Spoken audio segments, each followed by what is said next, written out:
Okay, well, good day, everyone. I'm Tim Richter. I lead the Canadian Alliance to End Homelessness. I'm thrilled to be hosting this webinar with you and to talk about housing-focused encampment resolution with Iain De Jong. Please feel free to jump in the chat. Let us know where you're from, and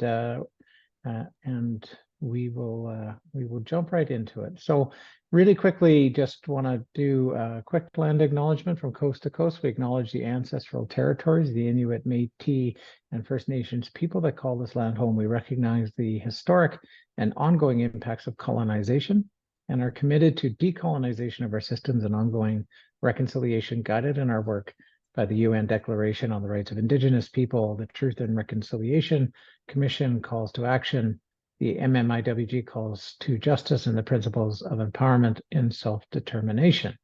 I am thrilled to be joining you from Treaty 7 territory in southern Alberta, and very excited to host you today.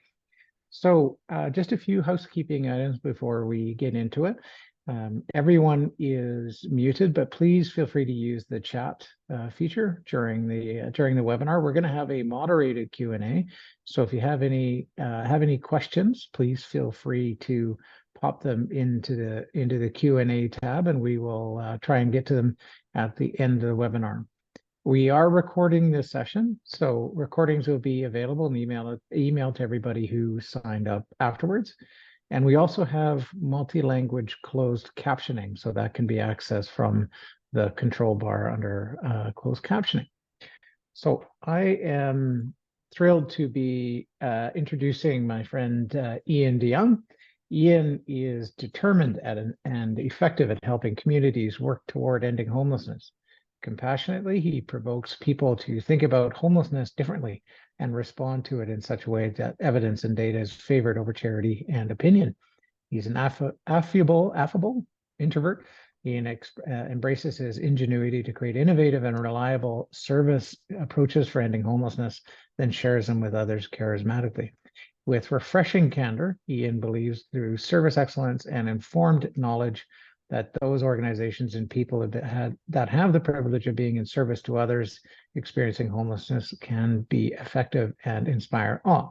He also happens to be the president and CEO of OrgCode Consulting, the author of the book on ending homelessness, the founder of the Leadership Academy on ending homelessness, a strong supporter of the National Alliance to End Homelessness, the Canadian Alliance to End Homelessness, and the Australian Alliance to End Homelessness, the technical advisor to the Canadian Shelter Transformation Network, a longtime advisor to the Jeff Bezos Day One Family Fund, a former faculty member in the graduate planning program at York University, a guest lecturer on homelessness at several universities and colleges. He's also an advisor to various elected officials and people in public service, an enthusiastic for backcountry camping and fishing adventures, and often disappointed fans of the Toronto Maple Leaf Hockey Club, probably going to be disappointed again this year, a frequent flyer extraordinaire, and a steady and reliable friend of the Canadian Alliance to End Homelessness. So Iain, I've worked with Iain for a long time, and among many other things, he's also a good friend. I am thrilled that he is able to join us. One of the talents I think that Iain brings is one of a handful of people that I know of in North America that has hands-on experience helping communities reduce homelessness in Canada, the United States, and Australia, and one of a handful of experts on encampment resolution, also shelter transformation, and lots of other things. So I'm thrilled to have Iain join us today, and we're going to talk about housing-focused shelter resolution. And with that, Iain, I'm going to stop sharing and leave it to you. And a very good day for everybody. Thank you so much, Tim, and the Canadian Alliance for inviting me to be part of this session today. Thank you to all of you from coast to coast to coast who have joined us, and visitors from other countries as well. It is really my pleasure to share these thoughts on housing-focused responses to encampments, because it has certainly been my experience, both as a direct service provider, someone who's worked in policy, and someone who's done a considerable amount of consulting work in the space of unsheltered homelessness and houselessness, that housing-focused resolution gets the absolute best results compared to the alternatives. And what I want to do in the time that we have together today is frame some of the thinking around how do we do this in a way that is centered on the needs of the individuals, couples, and even potentially families that are in encampments. How do we do this in a way that is aligned with generating positive relationships with people in encampments, so that nothing about people in encampments happens without the direct voice of people in encampments? How do we do this in a way that we are thinking through the use of available resources? And in so many communities, those resources are scarce. So how do we use them in a way that's most effective? And how do we do this in a way that decreases the likelihood of re-traumatizing people who have likely experienced other traumas at different points in their lives, up to and including previous encampment closures that sometimes have been sweeps or have not looked at the service interests of the people living in the encampments. During our time together, I'm going to tell you a little bit about what the leadership team needs to look like, how we gather knowledge with regards to unsheltered homelessness in our communities, an approach to engagement that emphasizes a service needs assessment and a health and safety assessment. How do we go about thinking through prioritization of response? What does the communication strategy need to be? What sort of amendments to the existing system need to be considered? What are some rapid response measures? So as a community, and all communities are different, but as communities are thinking through longer term housing strategies, sometimes interim strategies are necessary, and permanent housing solutions. So how do we make sure that we're focused on that which will permanently end homelessness for each individual living in an encampment? When I think about response to encampments, I can't help but think through the diversity of approaches that exist throughout the country. There is everything from very intentional, compassionate responses that are very service rich, that try to understand the unique needs of each person and try to formulate individualized service plans to assist people in exiting encampments, whether that be through family reunification, reuniting with friends who are housed, whether that be accessing interim measures like shelter, or whether that be moving into permanent housing. But I'm also struck by the responses that exist in some parts of the country that are heavy on enforcement, that really are trying to sweep people away from public spaces and are not focused on solutions. And so I want to make sure that as we think through encampments, we're really focused on ways in which we can solve encampments, not push encampments around, and not criminalize people for the experience of their homelessness. It is certainly true that the rise of encampments has touched communities of all different sizes in the country. While many large urban environments had encampments prior to the pandemic, going back even decades, for a lot of medium, smaller size communities, rural communities, the rise of encampments, at least, has been unique. It's not to say that those places have never had unsheltered homelessness, but certainly not at the volume that we experience it now. What I have found in the past couple of years is that a lot of time and attention has been placed upon blame. Whose fault is it that there are encampments? Rather than just acknowledging that encampments are here, they're with us, and they require a different sort of social service response. Trying to assign blame, whether that be political will, what a homeless service provider did or didn't do, what a funder did or did not invest in, what's happened through law enforcement, municipal councils, et cetera, really doesn't have a place in moving forward with our response to encampments, or at least doesn't have a place in operationalizing a response that is going to be effective to the reality that we're confronted with at the current time. I think that in our response to encampments, we have to move from blame to solutions, and we have to move from pushing people along to finding permanent resolution. This is not to say that there isn't a place for police in the response. There absolutely can be, but to criminalize homelessness and to think that the response to homelessness is one of issuing tickets or incarceration is only going to really increase the price tag of the response and the trauma that's experienced by people in the encampments. Many a law enforcement officer throughout this country has reminded me that they're not social workers. that they need to have the social service response system work with them in figuring out resolution to complex social issues like encampments. And I think that there is an opportunity to move away from criminalization into a place of rich resource response, a place that focuses more on social justice than criminal justice. I also approach this work through the lens of a right to housing, and in particular, looking at the government obligations made through the National Housing Strategy. I also find it sometimes necessary to remind various interested and affected parties and communities that people experiencing homelessness still have rights, and that people experiencing homelessness have not surrendered their chartered rights in particular. When we look at different court cases that have occurred in some jurisdictions throughout the country, in the review by the justices, it almost always comes down to an interpretation of charter rights or violations of those rights. And so any response has to, one, uphold the National Housing Strategy Act, and two, give consideration to the Canadian Charter of Rights and Freedoms. It is also important for us, when we think about a service-rich response, to be focused on housing as the first thing that I'll say. Responses to encampments must maintain safe, appropriate housing as a solution to homelessness. Bring that up because there are some communities that put so much effort and interest into interim responses that they stop thinking through the longer term strategy of what it's going to be necessary for each person to have a place to call home with the supports necessary to help him, her, or them survive and even thrive. That homelessness response systems must continue to ensure that people in encampments have access to interim measures as well. So things like safe and appropriate shelter if it's desired.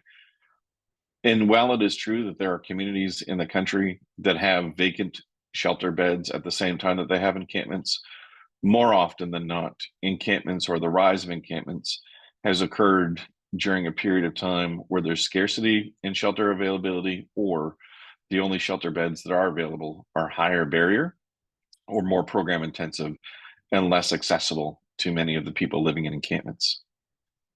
Our engagement with people in encampments must be culturally appropriate. We must, for example, acknowledge the distinct experiences of Indigenous peoples when appropriate, and think about what that looks like from a service delivery perspective, as well as a resolution perspective. That the human rights of people in encampments should never be violated, and that people that live in encampments should be seen as partners in the process of coming up with encampment solutions. Encampment solutions are not something that happen to people. They are something that are generated with people. To have an effective response to encampments, one of the first things that must be done in the community, and yet one of the things that is so elusive in many communities, is getting a multidisciplinary leadership team in place with authority granted to them, usually through a municipal or county council, to provide the structure necessary for decision-making, data capture, response, and operations relative to an encampment or multiple encampments. To this end, there's three questions that a community must really grasp or grapple with in response to the leadership. So the first is, who needs to be involved in the encampment response? If we think about a wide range of interested and affected parties, that might include everything from the homeless service part of a municipality or community-based organization, the kind of system leaders. It might include law enforcement, fire, paramedics. It might include other aspects of the health system. It might include things like culturally appropriate resources or cultural specific resources, gender specific resources. It might include things like a data team, people from the community legal clinic, people from neighborhood associations, the business community, but a broad range of interested and affected parties. So think of all the different entities that might have interests in an encampment response in your community, and think about how we get representation of those people, how we have a structured terms of reference, and how that body can consider information and make decisions based upon that information, or consider information, and provide recommendations based upon that information to a leader or leadership group. The second key question is, who leads that group? Is that a person? Is that a small few people who have the ability to work together? Does it sit within a political realm like a mayor's office? Does it sit in, as some communities have done, within the community-based sector, so a nonprofit organization? Does it sit with a funder or philanthropist? Does it sit with law enforcement? Where does it sit? And understanding who leads the group is really understanding where the buck stops in the encampment response. And the third key question is there agreement on what problem is being solved? If the leadership group can't agree on what problem is going to be solved through an encampment response, then it's going to be really difficult for them to operationalize an effective response. It is my position that the problem being solved is that there are people without a place to call home. But I certainly appreciate that there's been different interpretations of that problem.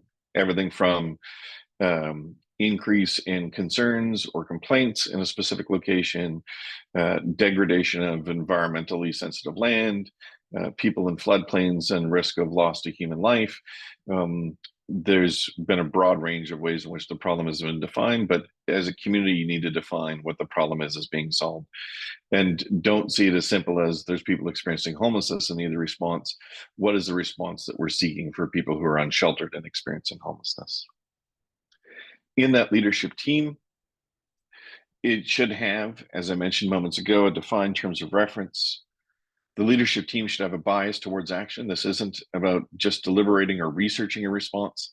This is about moving forward with what is the social service sector going to do, housing going to do, the municipality going to do, etc. And they should have a commitment to solving the problem as commonly understood. And that dedication to solving the problem should come through in the ways that they deliberate, consider, and make advice on recommendations. The second key feature in responding to an encampment is understanding what knowledge, information, and data needs to be considered to formulate an effective policy and operational response. So there's a handful of things that really need to be considered. One is, what constitutes an encampment in the community? This might sound pretty straightforward, but the reality is there is no national definition on what constitutes an encampment. As such, in some communities, it's one person with one structure and one location for even one night. And in other jurisdictions, it might be more than one person or more than one structure for more than one night. If you're going to be able to prioritize resources in the response, you have to know what the thing is that's being responded to. Knowledge on where encampments are located, not for the purpose of enforcement, not for the purpose of outing people, but for ensuring inclusion in the service response. We don't want there to be particular locations within a community that are ignored in the response. We also want to think about the resources necessary to effectively serve all people in encampments, not just encampments that are in more commonly seen spaces like downtowns or specific parks. We need to capture information on how many people and animals and how many structures there are. So people, because there can be more than one person per tent, we have to consider that. Animals, both service animals and pets. And then how many structures, having some sense of the volume of space that is occupied. What are the service needs of people in encampments, which is determined through individualized engagement, understanding, co-development of a plan and path forward, and development of strategies to meet those needs. We need to understand what resources are available for rapid response measures and longer term response. So that's things like, do we have the capacity to flex increased shelter space, or do we have money that is going into, let's say, development of modular housing that might be 18 to 24 months out, but is actually in process? We need to understand the legal landscape, and in particular, the applicable laws and bylaws. When we look at the applicable laws and bylaws, that helps us make a determination from the enforcement perspective of what has been happening or could be happening, which either might require amendment, delay, or an understanding of when enforcement is going to occur. So for example, if there is damage to public property, sometimes there is no delay in enforcement. And then we need to understand health and safety risks. And understanding those risks doesn't mean, and I want to stress this, an understanding of a health and safety risk does not mean immediate closure. It could mean a more rapid closure, but more appropriately, you might be looking at safely addressing those health and safety needs while working on a permanent solution, not using it as a justification not to work on a permanent solution. The knowledge that's shared with the leadership team should be free-flowing at a macro level. So things like which areas within a city or county have encampments and how many people. But the leadership team doesn't know the individual names or results of needs assessments of people. That's still held with the service provider level where the consent lays. So aggregate information to the leadership table, the more micro information, personalized information sits with the service provider where it would normally sit in any relationship between a program participant and a service provider. Engagement is a deliberate long-term process in encampments.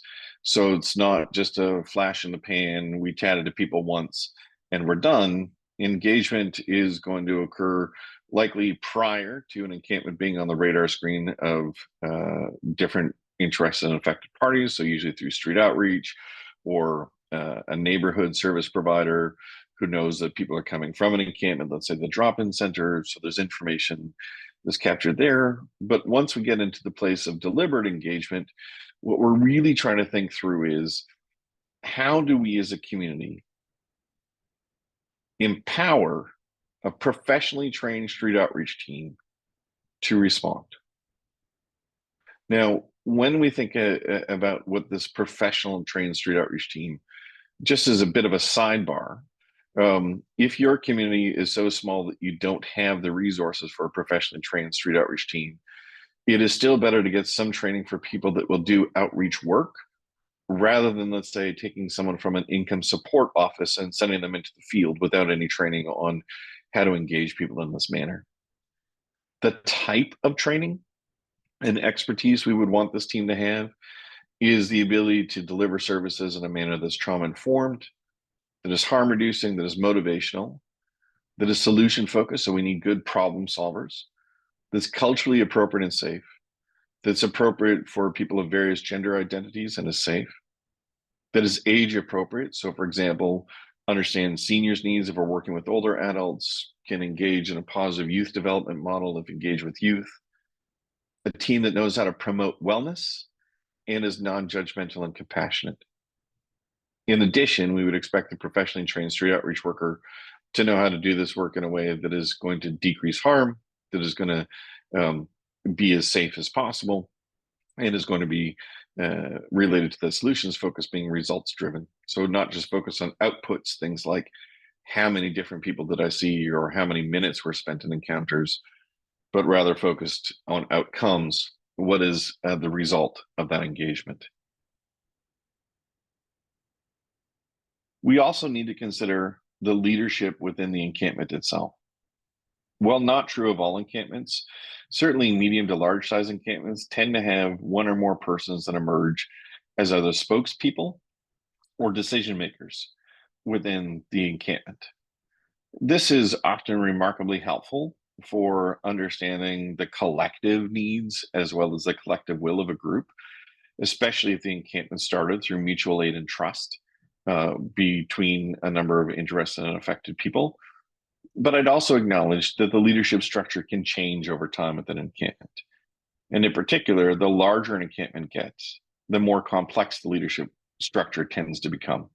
You can have different groups within the larger encampment, and each with kind of different leadership structures.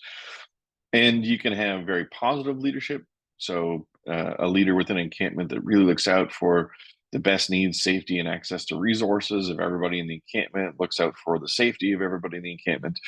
We should also acknowledge that sometimes leaders are not so positive, and that there can be instances where people who are leading others in the encampment are really leveraging their authority to have power over others.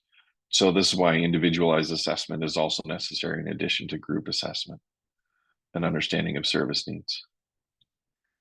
And the engagement should develop trust and rapport, which is achieved through consistency. So that can be a regular schedule of a set number of outreach workers who engage, so not changing the personnel or the times of day too frequently. Transparency. What are we trying to accomplish? Why are we trying to accomplish it? How can we work with you in the encampment to realize resolution? Active listening with people, and affirmation of an understanding of people's needs, their trajectories into an encampment, and their desires and wishes post-encampment. Meeting immediate needs while also focusing on interim and longer term measures. So immediate needs, we can develop trust and rapport, for example, by making sure people have access to clothing that's seasonably appropriate. And we can provide people access to seasonably appropriate clothing while also working on whether or not people are interested in shelter, while also working on whether or not people have family or friends that are housed that would be safe and appropriate to reunify with, while also working on applications for community housing, rent geared to income housing, rent supplements, rental assistance, permanent supportive housing, etc. And lastly, the notion of under promising and over delivering. Trust and rapport erodes when we don't fulfill our promises, when there's inconsistency in what is promised and the messaging associated with it, or when people in an encampment are promised things like everybody's going to get housed, when the reality is the resources don't exist to do that rapidly, as an example. Service needs assessment is going to look at two planes at the same time. The first plane is going to be encampment-wide understanding of immediate needs. So that could be things like there's no access to toilets within proximity, and the community decides for health and safety and for public health reasons, access to portable toilets at or near the site is recommended. But service needs assessments also occur at the personal level, like I just mentioned, access to clothing. Addressing immediate needs should help with avoiding illness, injury, and death. So making sure that people have access to things to keep them alive. And it should also be used as an ability to develop trust and rapport if the access to resources is something that the person within the encampment could not otherwise realize easily.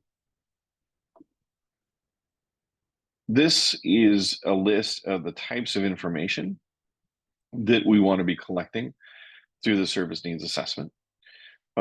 This is going to allow us to understand a number of things. So the data on like name, date of birth, whether on the by names list, we can use that information to cross-reference with other data sources in the community potentially. Understanding if they're an individual, a couple without dependents or without dependents with them, or family, including multi-generational or intergenerational families, will help us understand things like what type of housing and service solutions are necessary. Length of homelessness, that often fits into understanding whether or not they meet the definition of chronic homelessness, as well as different housing and support options. Services still used and services historically used. These can be places that, with consent, we can gather information from other professionals in the system of care to decrease people having to tell their story again. Income sources and total amount of those income sources on a monthly basis. Whether or not they have identification, and if they do have identification, what types of ID they have. This is probably going to be necessary for the housing process. Whether or not there's any abuse, because this can help us understand additional resources to bring to bear. Whether or not they're interested in working with the service agency if they're choosing to explore housing options. So whether or not we can put housing on the table, and I'll also say agency of their choosing. So someone might say, look, I'm interested in housing. I'm not interested in working with you. And we have to park our ego and make those referrals and connections. So I think about things like culturally appropriate engagement, gender appropriate engagement, age appropriate engagement. Again, those could all be three examples where, depending upon the size and nature of your community, you may have specialization within certain population groups that you could leverage to assist with relationship development and housing solutions. whether or not people will accept shelter options. Now, if you're going to offer shelter options, make sure you actually have shelter options to offer. Otherwise, don't go down the road of trying to see if people are interested in shelter if you have nothing to provide people. What are their immediate barriers to housing? So this is not intended just to be a list of deficits, but to inform an action plan of things to be resolved, whether or not they have pets or service animals, and description of the structure, which is just helps with identification, especially if structures move down or especially or move around, or if your jurisdiction is one that requires people to pull down their structure every morning and can only put it up in the evenings. If people are in different locations than a park or parking lot, et cetera, it helps with rapidly identifying who might be where. And then when there's consent in place, we're going to take this existing information and we're going to try and cross-reference it to see what other data and information we might have. So there could be service planning underway already. So for example, the person might be part of the by names list. This might be the opportunity to say, hey, we can activate the person again. They were missing for a while, or maybe they were considered active, and we can work on documentation so that they're actually paper ready, or maybe it's just about being able to locate the person on the priority list. Double checking with HIFIS or HMIS, other HMIS data, just knowing if the person has engaged with the social service delivery system. When has that engagement occurred? Is it still ongoing? What's been the nature of that? Has there been any case planning, goal setting, et cetera, that we can follow up on? Street outreach caseloads. Is this a household known to the street outreach team? And if so, what work have they done to date? And what work are they continuing to do? And then if we have barring or banning service restriction type lists from shelters, we can also cross-reference to see if the people that we're encountering in encampments are actually able to go to shelter. On the last bullet point, the barring, banning service restriction list from shelters, this is often a tension point in response to encampments. And so I would start not from a place of judgment that says, oh, if shelters just didn't kick people out, this wouldn't be an issue. There can be a time and a place for further dialogue of when it's appropriate to service restrict, bar, or ban people. But this is not that time to start. This is just information gathering. And then we can go on an individual basis to further see if changes to the barring, banning, or service restriction are possible. So don't start with a blanket, all service restrictions are wrong, shelters are horrible. Start with shelters are our partners. We have people in encampments who may have had past experiences with shelters. How can we work collaboratively together to create more shelter options for people on an interim basis moving forward as necessary? And then the service engagement is individualized. So while we're going to look at the needs of the entire encampment, when we get down to that individual level, we can start to prioritize the things that that individual wants to work on in his, her, or their life, specifically as it relates to housing and or other interim solutions. So when we start to think about it being very individualized when it comes to things like housing, we're not saying, hey, everybody in encampment is going to love a tiny home, or everybody in encampment should move en masse to this master lease building we have. It's really got to look at the unique needs and desires of each person. We've got to make sure that we're using a strengths-based approach in all of this, in making sure that the staff who are doing the engagement are conversant in the strengths-based approach. This doesn't mean that we're ignoring problems or pretending the challenges aren't there, but how do we pivot from past experiences, knowledge, interests, skills, and strengths to apply to the challenges at hand? And it often is helpful to more narrowly focus on a few action items at a time, rather than having a master individualized plan that would take longer than the duration of the engagement. So that prioritization and then focusing on a few items that we actually have the staffing resources to assist people with. Again, we want this to be goal-driven, not dream-driven. We want there to be a bias towards action, and we want to make sure that we're continuing to build trust and rapport, not violating that by not fulfilling our promises. In addition to understanding where each person is at and the individual desires of each of those people, we also have to consider the broader health and safety. Broader health and safety for sure pertains to people who are in the encampment. Health and safety assessment can also inform practices or precautions that might be taken by professional service providers who go to the encampment. And health and safety assessment might also be helpful for understanding broader impacts to neighbors, businesses, etc., that are within proximity to the encampment. So there's really three different layers of the health and safety assessment. As a community starts to move towards an encampment response, one of the things that is going to be necessary is pulling together expertise of who in the community actually can do a health and safety report, who can actually assess risks, and as they assess risks, who can put forward ideas of how this can be addressed, perhaps without closing the encampment, as well as be able to put forward an understanding transparently of when there are no alternatives. So, for example, in one of the communities that we worked with in Western Canada, they had a huge business beside them with a bunch of explosives, and people within less than 10 feet from the wall of where the explosives were being held were having open fires. Right, so that would be an example of, okay, the fire within proximity of the building, bad idea. But if we actually change the location and the type of fire from open pit to a barrel burn, that could actually work at addressing that issue. So that's just one example of how it doesn't have to result in immediate closure. What are the types of people we want on this health and safety team? Certainly fire, paramedics. So could they respond in the event of a medical emergency? Police, and police certainly do have a role. Again, we're not trying to criminalize homelessness and we're not trying to sweep encampments, but we do want to make sure that all people, including people in encampments, are safe. Bylaw has a role to play. If there are existing bylaws that pertain to behaviors or actions that are demonstrated in the encampment, how can we work at potentially resolving issues without enforcement, but also knowing where there are existing laws that might require enforcement in the future. Public health, that's often related to things like separation distances, human waste, biohazards, food storage, food preparation, sometimes rodent infestations, those sorts of things.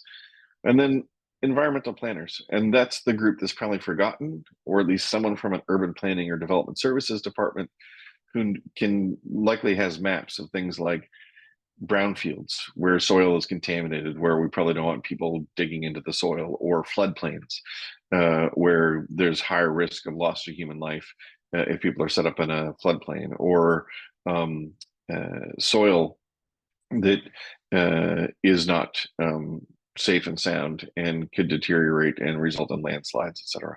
So these different parties should be able to put forward for the leadership team transparently. This information could also be shared with people living in the encampment, so it's not intended to be a secret. How do we go about mitigating those risks? And if there are ways, as I said, to mitigate them without closure, great. If not, then it should inform the response and become a sound rationale for why a certain course of action is taken, so that there's no secrets from people. It's not just to say there's health and safety risks. What are those risks? Why are we taking a certain course of action? The prioritization of response is going to be relevant in communities that have larger encampments. So encampments that, let's say, have multiple structures, lots of people living in them, as well as communities that have more than one encampment that's occurring at the same time. And prioritizing which encampments to respond to can be a difficult community conversation. It can be a difficult community conversation because we are really saying that we have scarcity of resources. And as a result of the scarcity of resources, we have to make some informed decisions of where we're going to go. And then the other difficult conversation is, how do we make sure it's focused on depth of need of people and not what is perceived as unsightliness of an encampment? So really trying to prioritize based upon service needs. This person or this group of people are really our first priority because of A, B, and C, versus we're going to respond to this encampment because 30 people contacted the mayor's office last week to complain about it. right? So really focusing on needs. And that's why we need defensible and transparent criteria that the leadership team uses, so that we're not having a knee-jerk reaction. It's not about squeaky wheel. It's about driven by service needs of the people we're serving and supporting. The communication strategy piece in this, this is not about spin. I want to be really clear on that. I've seen those happen in communities where they try to make service providers and government look like they are the champions of all things good, and that people in encampments are being otherized through this process. No, the communication strategy is intended to try to make sure that internally our ducks are in a row, for sure. Do we know what all the different municipal departments are doing? Do we know what's happening politically? Do we know what's happening within the decision-making process, allocation of resources, more money, etc. But then also, we got to be communicating with people who actually live in the encampments, so that people are actually engaged as partners in the process and shared information appropriately, as opposed to being in a response or reacting to information. If you don't have a good communication strategy with people living in the encampments, expect there to be a rumor mill and expect there to be some false information that's shared, either to people in the encampments or manufactured and shared with people in the encampments. We really got to make sure that the leadership team is being transparent and thoughtful and strategic in how they share and engage with people in encampments to share information.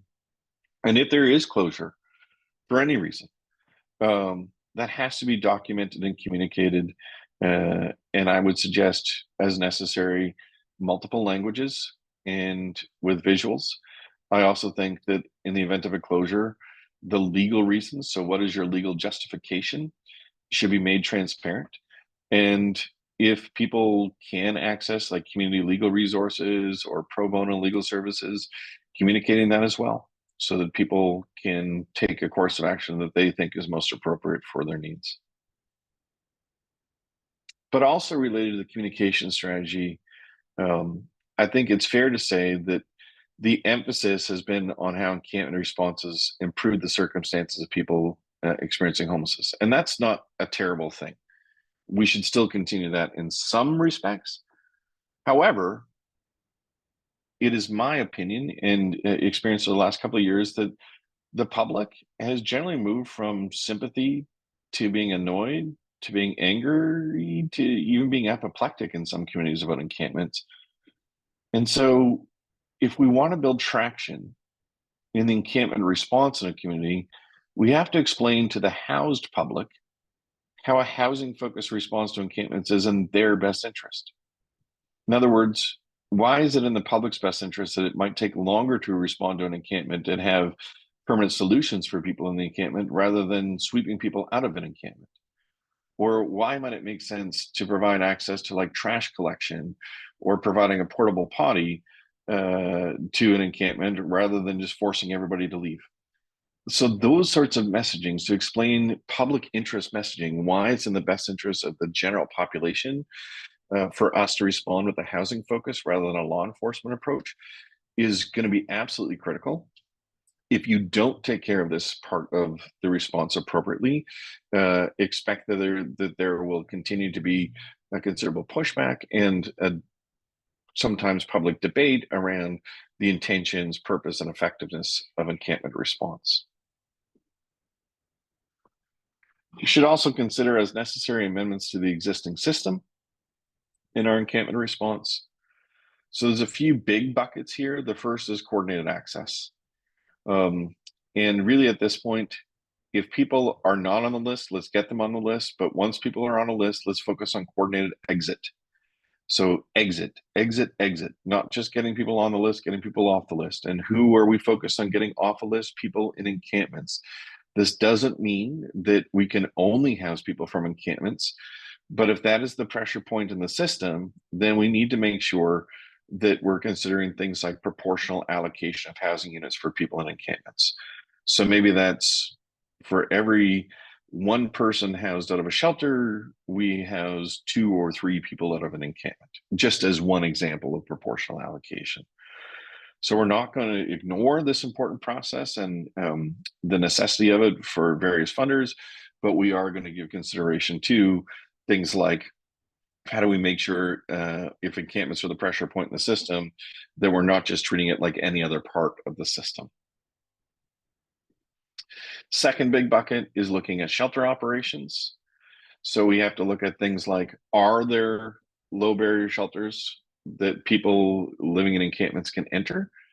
So for example, if people in encampments tend to have, let's say, pets, and none of your shelter providers provide access to pets, that might be an example of an opportunity for dialogue with shelter providers. Could anybody take on pets, or what would a future service look like for people in shelters with pets? Or are there community alternatives that can be looked at, bordering, fostering, et cetera, with pets? Another aspect of shelter is whether or not they're available 24 hours a day, 7 days a week. Is the rise of encampments because people had nowhere to go during the day, no way to get out of the elements other than to put up a tent to get out of the rain or the snow or the wind. And then the third aspect is whether or not there's service restrictions, banning, barring, et cetera, that does need to be re-examined. Are there policies that shelter providers have in place that are actually diminishing the ability of people in encampments to access shelter appropriately? And then the priority is street outreach engagement. So street outreach teams in the kind of encampment response reality shouldn't just be figuring out on their own or on an ad hoc basis, where am I going to go today? Who am I going to engage with? What am I going to try to accomplish? If we really have an impactful approach to street outreach, it is documented, structured, and strategic. We know where those street outreach teams are going. We know what they were trying to accomplish. We know why they're trying to accomplish it, and it fits into the overall encampment response strategy. And lastly, we might have to look at lower barrier day services. So if you don't have a drop-in center or a warming center / cooling center or a hygiene facility or meal programs or places like libraries, community centers, other places that people can go, we tend to see encampments in communities where there is no place for people to go during the daytime and have their needs met. You may want to consider things like service hubs. There has been some traction on those in various communities throughout the country as providing a safe space for people to come in and rest, but also get connected to other resources like health services, probation, parole, income supports, etc. All right. Really quickly, I'm going to go through some rapid response measures and considerations and permanent solutions. So in the rapid response measures, I'm going to use this as an opportunity to outline some responses that other communities have taken. I don't want this to be perceived as all of these have been evaluated and these are the most effective. This is just more of an inventory of what has been done. And certainly more deliberation at your community level will be necessary to figure out if any of these are an actual fit in your community as an interim measure. So one measure has been motel redirect for new folks experiencing homelessness.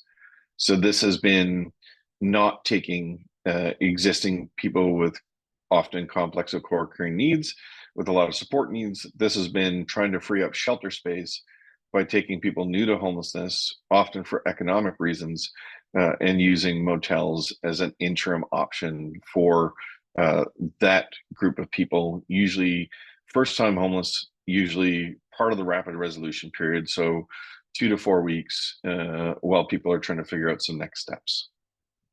Another option has been big tent. This has happened in some American communities that have inclement weather in the winter. The large tents, they often use military style tents. These allow for other tents to be constructed inside the tent or through more traditional shelter within a tent environment. This is a way of providing things like access to heat for people who are outside without having a number of open fires. Warehouse infrastructure. So this has been some communities, we've seen some of this in Europe, that have taken large warehouses, often underused or unused warehouses, and putting everything from micro homes to tents inside of a large warehouse structure. So you get the the building envelope to protect from the weather elements, and then you also have better security of who comes in and out of the building. Sprung structures, if you want to be fancy, advanced tension membrane modular buildings. These have been in use in many US jurisdictions and just a couple of Canadian jurisdictions that I'm aware of for a while. They have a wide variety of building options. They can be put in place relatively quickly. So if bricks and mortar were the issue in moving forward with a shelter, or you couldn't find a specific space, and you were considering, oh, maybe we'll have a sanctioned outdoor encampment area, you might want to consider a sprung structure on that site rather than a group of tents on the site, just as an example.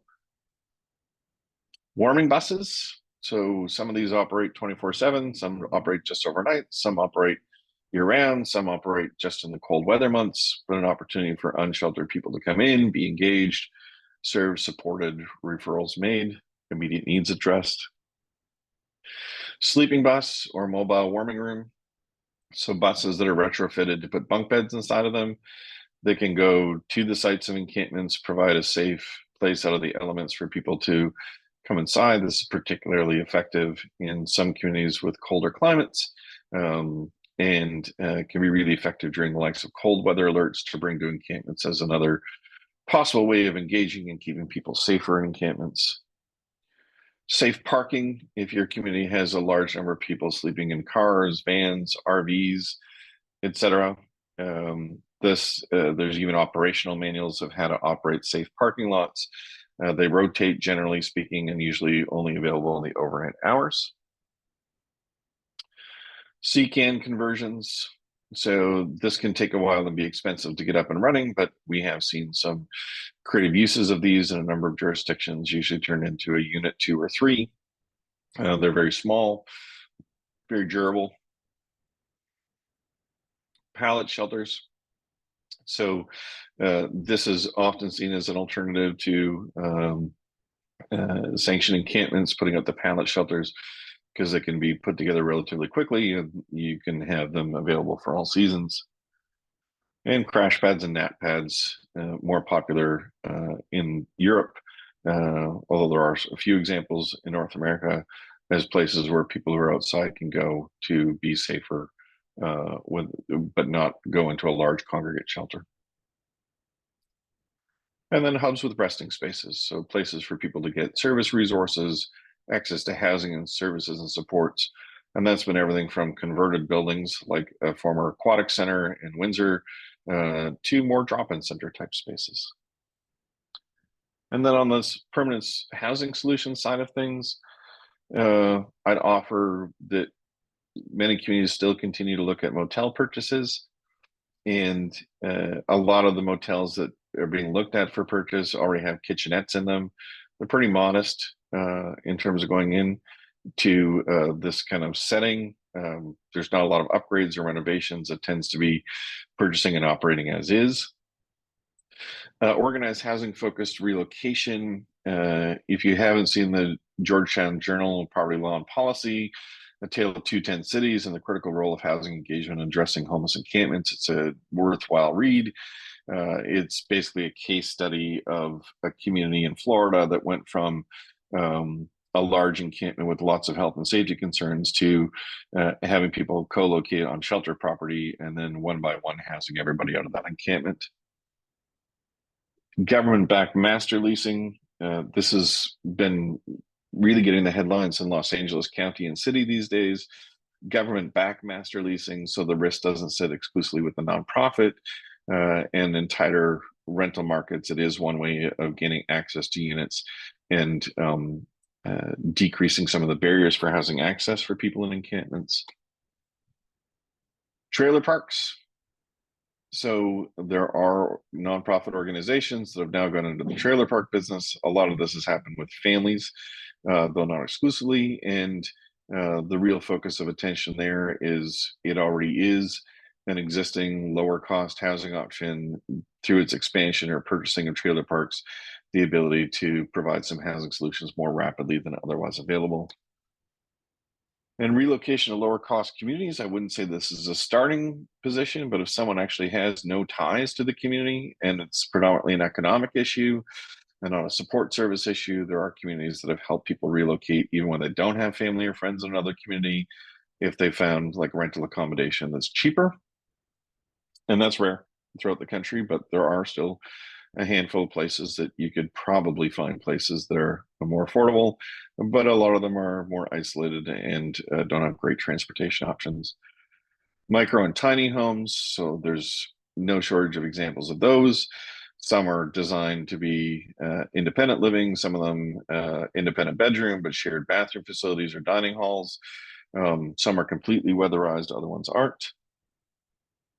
And modular home construction, not always the case that it's faster and cheaper than traditional bricks and sticks, but it does find its way into the conversation about rapid construction of housing.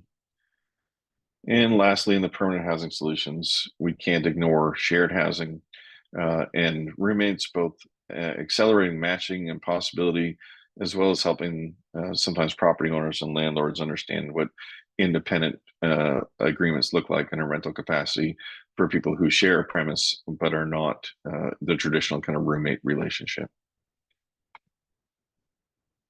And in final thoughts here, being prepared or being aware of the following. So one is sanctioned encampments and or areas that are allowed and areas that are not allowed. A lot of communities start to go down this road and then realize it is very resource intensive to keep this in place and does require a lot of engagement between the likes of bylaw, police, transportation, sanitation, a whole bunch of resources. So before going down this road, just always do a bit of an analysis of the resources and see if those resources could get housing solutions faster, as well as looking at other interim options like expanding shelter capacity. Two, consider or beware of charter rights. They're not aspirational, they are real. So don't put forward any solution to encampments that would be in violation of people's charter rights. Don't just add more outreach workers without adding more housing options. If you just add more outreach workers, it's frustrating because people have more engagement and less throughput. And then don't increase street outreach without adequate training for street outreach workers. Otherwise, you could deploy a number of people who may actually cause more harm than help. And don't close encampments without adequate shelter space for people to go, because otherwise it just pushes people from one location to another. So those are my thoughts. We're just about out of time. Stay tuned because there are going to be community of practice conversations coming up, and the Canadian Alliance will send out more information on those. Those will happen on May 2nd at 2 p.m. Eastern and May 9th at 4 p.m. Eastern. And we're also working with Canadian Alliance to End Homelessness to develop encampment rapid response teams to help communities in their encampment response. Stay tuned for details on that. So, Tim, I'll turn it back over to you, and otherwise just my opportunity to say thank you for this opportunity to share my thoughts on encampments and housing-focused response.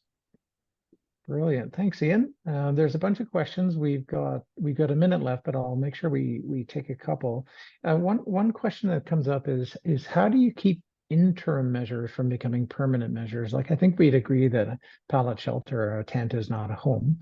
Yeah. In the absence of shelter space, I see people obviously needing to take some interim measures, but how do you keep them from becoming permanent?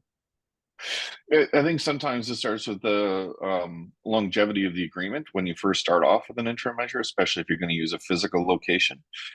So that's part of it. I think the other thing too is public messaging and communication strategy with the end users of the services, advocacy groups, service providers, the broader community.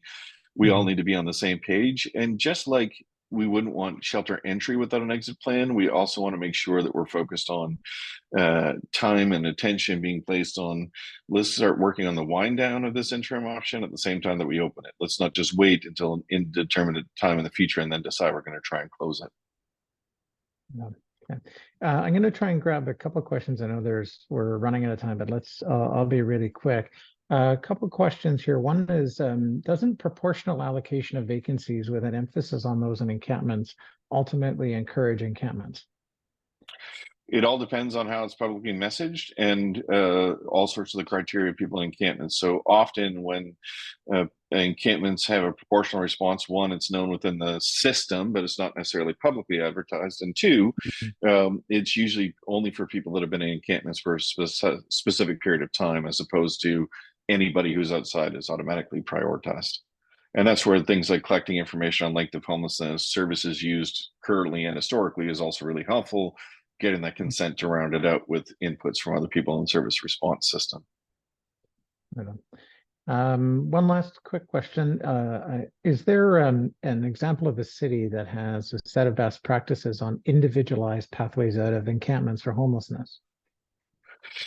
So I don't know if we necessarily have like just a set of best practices. I think we continue to learn best practices and put them together. I think what Mhm. I really find to be effective is if we look within the Canadian context, and your organization, Tim, has put some bright spots on organizations Mhm. and communities that have done a good job in this. But the things that they tend to have in common is they engage people living in the encampment as opposed to doing it to them. They come up Mhm. with both interim and permanent housing solutions. They have effective leadership and a good communication strategy. So, like Fort McMurray is a good example of a bright spot that, is it the best practice and the only model to be followed? No. Are there tremendous things that they were able to do to get a good solution for people living outdoors in that particular situation? Absolutely. And I think that's excellent. Right on. All right, thank you, Ian. This has been really great and really informative. I think some of the biggest challenges communities have, aside from surging homelessness and encampments, is trying to figure out how exactly do we respond to them. I think most people want to do the right thing. They're just struggling with the how to. So this has been super helpful to help us step through some of the how to's. As Ian mentioned, we have a couple of community of practice webinars coming up where you'll be able to engage with Ian and kind of talk through some of the challenges and opportunities in kind of a structured way. And as Ian mentioned, we're working together and we'll have some news soon on a rapid response team that the Alliance and OrgCode is going to be collaborating on to bring some support directly to your communities and help you walk through these things together. So very keen to get that going and looking forward to working with all of you. We will send these slides around. Thank you all and have an awesome day. Talk to you soon. Bye now.